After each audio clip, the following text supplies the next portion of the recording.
A Assembleia Legislativa deve colocar em votação amanhã o projeto que extingue o Parque Estadual Serra Ricardo Franco, localizado em Vila Bela da Santíssima Trindade. Para o Observatório Socioambiental de Mato Grosso, a medida pode aumentar consideravelmente o desmatamento na região. E é para falar sobre esse e outros assuntos que está ao vivo aqui no estúdio do Jornal do Meio-Dia, o deputado estadual pelo PL, Gilberto Catani. Boa tarde, deputado. Seja bem-vindo. Boa tarde. Obrigado pela oportunidade. É sempre muito bom estar falando das ações da Assembleia Legislativa aí. Estamos à disposição. Deputado, o jornal A Gazeta estampou hoje aqui como manchete de capa: a Assembleia Legislativa se prepara para eliminar o Parque Estadual Ricardo Franco porque os deputados não querem a reserva ambiental. Aí o Ministério Público e entidades que defendem a preservação do meio ambiente questionam que isso daí pode facilitar o aumento do desmatamento, teriam outros interesses em jogo, tipo quem quer explorar ouro e pedras preciosas lá naquela região. Primeiro que, no meu entendimento, é um direito de se explorar todas as riquezas que tem para oferecer a nossa natureza. Em segundo, que existe uma legislação muito rígida, inclusive, sobre o desmatamento e que deve ser seguida. Quando se fala em desmatamento, você sempre liga o desmatamento ilegal. Se ele é ilegal, ele tem que ser, sim, impedido, punido, e os criminosos Mas lá teve muita gente que foi multada, não é, por desmatamento ilegal. Na verdade, assim, as fazendas estavam ali muito antes de se criar o parque, tá? Já estavam lá os fazendeiros. Os fazendeiros já tinham sua área aberta antes de ser criado o parque. Quando o parque foi criado, ofereceu-se indenização para esses fazendeiros. Indenização essa que não foi feita. No meu entendimento, o Estado... não foi paga a indenização, não foi feita a indenização, não. Obviamente não receberam pela sua propriedade. E nós defendemos a propriedade privada. Né? Isso vem desde o tempo de Dante, é antiga a história. Né? Agora, o acordo que existe dentro da Assembleia Legislativa é que nós vamos sim votar para que seja extinguida essa questão do parque, mas que se faça um novo projeto mantendo as áreas que estão ali intactas, que se mantenham intactas como uma reserva legal. E o que foi destruído? O que foi destruído, se ele foi legalmente, não é uma destruição, é um investimento para se produzir. E se ele foi ilegalmente, tem que ser punido. Isso é um fato. Agora, hoje os produtores estão lá sem poder, por exemplo, vender o seu boi, sem poder vender o seu produto, porque estão impedidos, porque existe ali a criação de um parque em cima das suas terras particulares, entendeu? Isso é uma grilagem estatal, vamos dizer assim. Deputado, então há propriedades particulares lá, inclusive tem a notícia em 2017, né, só lembrando que esse projeto já foi ali em primeira votação, colocado em pauta, mas que devido a uma repercussão negativa não foi adiante. E aí o Ministério Público investigou a situação, né, do parque e pediu liminares contra 51 propriedades rurais que se encontravam dentro dos limites da área protegida. Então hoje a situação desse projeto novo que o senhor se referiu, vocês desejam manter essas propriedades ali, mas uma parcela também do parque, ou ele vai ser completamente eliminado como o Jornal Gazeta trouxe? Porque o que causa na população é algo estarrecedor. Como assim um parque de 150 mil hectares vai ser completamente extinto? E a proteção, né, ambiental? Aí ele vai ficar mais vulnerável? Correto.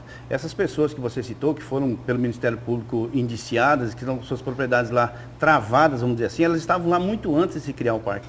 O parque foi criado em 97. Exato, e as pessoas já estavam lá há mais de 40 anos, a contar da data de hoje. Então, é como se fosse, por exemplo, o Suiamiçu, onde chegaram ali e criaram uma reserva indígena em cima daquela região, e todos os proprietários hoje vivem na miséria porque perderam tudo que tinha. Né? Eu sou totalmente contrário a esse tipo de coisa. Eu acho que se tem que ter um consenso. Né?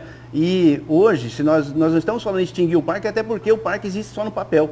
Ele nunca foi concretizado, porque as pessoas que estavam ali não foram indenizadas por suas terras. Ele só existe no papel. Nós vamos extinguir essa ação e, obviamente, indicar ao governo do Estado que se crie uma nas partes que ainda estão intactas. Agora, deputado, não teria por trás dessa votação lá da Assembleia de acabar, né, com o Parque Estadual Ricardo Franco interesses muito poderosos?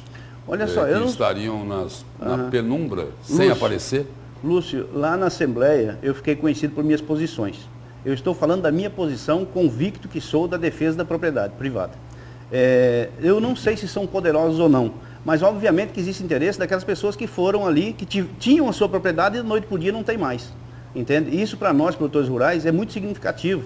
Nós temos que acabar com isso no nosso país. Nós não podemos hoje ser produtores e amanhã estar no olho da rua porque simplesmente alguém decidiu criar um parque em nossas áreas. Como é o caso, por exemplo, do zoneamento socioambiental que tem no Vale do Araguaia. Todo o Vale do Araguaia iria sumir do mapa como produtividade, entende? Para se formar parques que ficam improdutivos, sendo que nós já temos esse passivo ambiental no nosso estado muito grande, né, muito relevante, e inclusive os próprios produtores rurais, de Nova Mutum para frente, onde é a tal da reserva amazônica, você tem ali 80% da sua área que você compra, paga imposto e é responsável por ela e fica intacta. Deputado, em 2017 houve a notícia de que a Assembleia iria instaurar uma comissão para apurar, né, quanto da área havia sido desmatada e dessa forma tentar regularizar, né, essa questão, aplicando multas e tudo mais, e também os limites da área protegida. Na época, estimava-se que 16 mil hectares deveriam ser retirados ali do parque, justamente parte que abrangia essas áreas. Hoje se tem uma ideia de quanto será retirado desse parque ou não? Não, eu não posso dizer para você em essa volume comissão de área. não estimou até hoje. Eu acho que isso não funcionou, porque é 2017, eu ainda não estava na Assembleia, né? E não sei te dizer sobre isso, né? Eu acho que se propuseram a fazer alguma coisa, né, nesse projeto. Concordo plenamente. Se propuseram a fazer um estudo, deveria ter sido feito, mas a mim não foi apresentado nada. E será que vai ser votado sem nenhum estudo dessa forma? Olha só, como eu disse para você, o que começa errado termina errado. Eu acho que se tivessem começado alguma coisa e acabado essa coisa, que seria a indenização dos proprietários, a justa indenização de cada um e tudo mais, nada disso estaria sendo falado hoje, né? Então eu acho que é uma situação que não é que a Assembleia está querendo extinguir um parque ou isso e aquilo, é uma situação que você tem que consertar. Nós estamos tentando consertar uma situação que está ali emblemática. Deputado, uma pergunta aí sobre política, sobre eleição. Ora. Nós falamos aqui agora há pouco que o governador Mauro Mendes que não vai concordar com um palanque duplo para o Senado nas eleições desse ano. Vai ter que escolher um nome. E aí a pergunta é a seguinte, o senhor é do PL, faz parte lá daquele bolsonarismo raiz, não é isso? Certo, isso. E por que é que o senador Wellington Fagundes vem encontrando resistência numa parcela dos bolsonaristas? Olha só, primeiro dizer que o governador está correto. Eu acho que se você não pode servir a dois senhores, ou você está de um lado ou está do outro, ele tem que escolher esse lado, né? E nós todos somos assim, dentro do bolsonarismo raiz, como você colocou, tem que ter lado, né?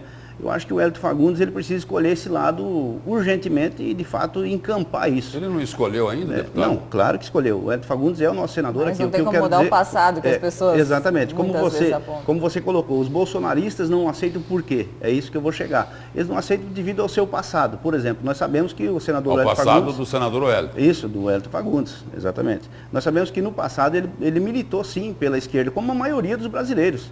É muito difícil você encontrar um brasileiro que não tenha, por exemplo, votado na esquerda, né? O senhor está diante de um. Eu nunca votei na esquerda, mas as pessoas se deixaram enganar por aquela novidade, por aquela certeza de que seria um governo puritano, quando o Lula se botava ali como um salvador da pátria e tudo mais.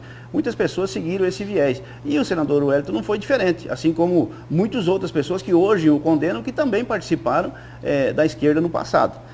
O que nós precisamos aí é mostrar que, de fato, o senador Wellington veio para o nosso lado, está do nosso lado e vai combater conosco tudo aquilo que a gente acredita, né? E para isso ele precisa fazer isso com ações, né? E eu acho que ele tem feito, sim.